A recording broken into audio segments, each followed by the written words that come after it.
O desafio é muito grande, nós alimentarmos 9 bilhões e 800 milhões de pessoas daqui a 32 anos, não falta muito não, 32 anos em termos de tempo é ali, depois da manhã.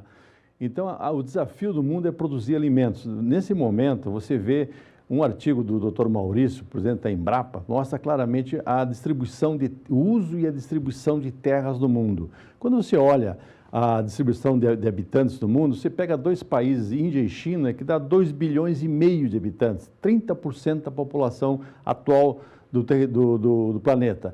Nesses países, a área média por produtor rural é menor que 2 hectares, ou seja, eles têm tudo chacrinhas. É muito difícil você levar a tecnologia, você organizar esse setor e para ter condições de produzir alimentos a preços que estão sendo vendidos no mercado internacional. Então, os governos são obrigados a manter subsídio, a remunerar com preços maiores que o mercado mundial. Isso acontece na China com açúcar, com milho, acontece na Índia com açúcar, hoje vai ser o maior produtor mundial de açúcar, pagando preços muito acima de mercado para a cana, para poder manter esses produtores na atividade.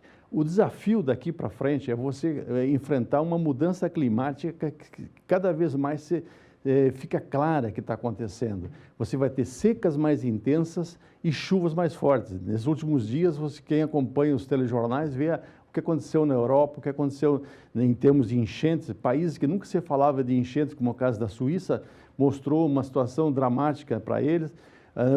Problemas nos Estados Unidos com a seca na Califórnia, no lado oeste americano, ou seja, o mundo inteiro está vivendo isso. Então, como é que esse pequeno produtor vai conseguir se manter no processo e vai conseguir produzir alimentos para atender essa demanda crescente? E essa demanda crescente é muito em cima de proteínas, sejam carnes, leite, ovos, etc.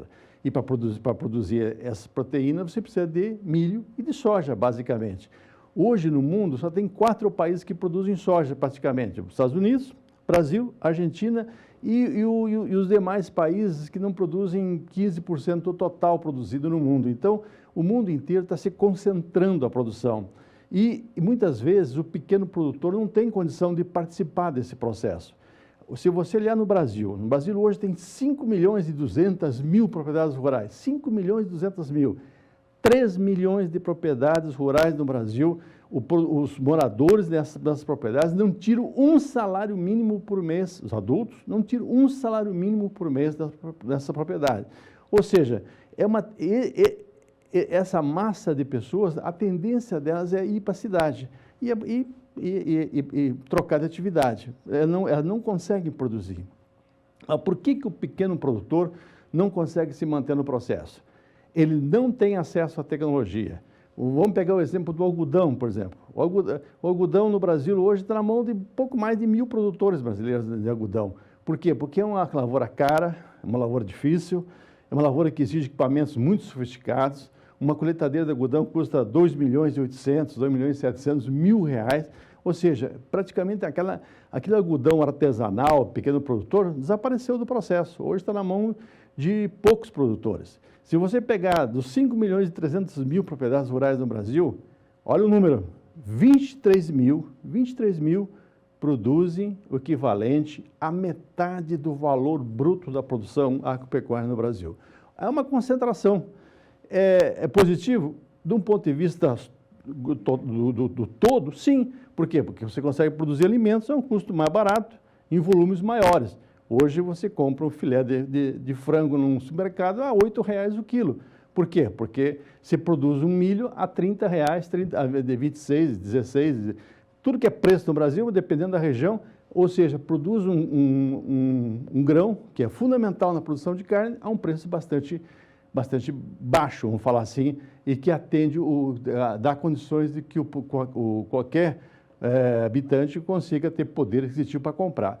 Porém, o pequeno produtor, com essa situação, fica muito difícil. Segundo, ele não consegue comprar insumos a um preço competitivo. Terceiro, ele não tem escala para vender a sua produção. Ele não consegue reputar preços melhores para aquilo que ele produz. E, por último, ele não tem equipamentos. Ou seja, o grande desafio hoje de uma política agrícola no Brasil é achar caminhos para que você melhore a situação desse pequeno produtor, que melhore a renda, que consiga viabilizar ele financeiramente. Caso contrário, nós vamos inchar as cidades com mais gente vindo do campo. Isso não é um fenômeno brasileiro, é mundial. Se você olhar hoje, China e Índia, 30 milhões de pessoas por ano saem do campo e vêm para a cidade. Esse é um desafio. E agora, o que deixa a gente preocupado, que nesses planos de governo que nós estamos tendo, os nossos presidenciáveis, ninguém fala coisa com coisa a esse respeito. Ou seja, há pouca chance desse novo presidente fazer alguma coisa concreta em benefício desses 5 milhões de propriedades rurais brasileiras.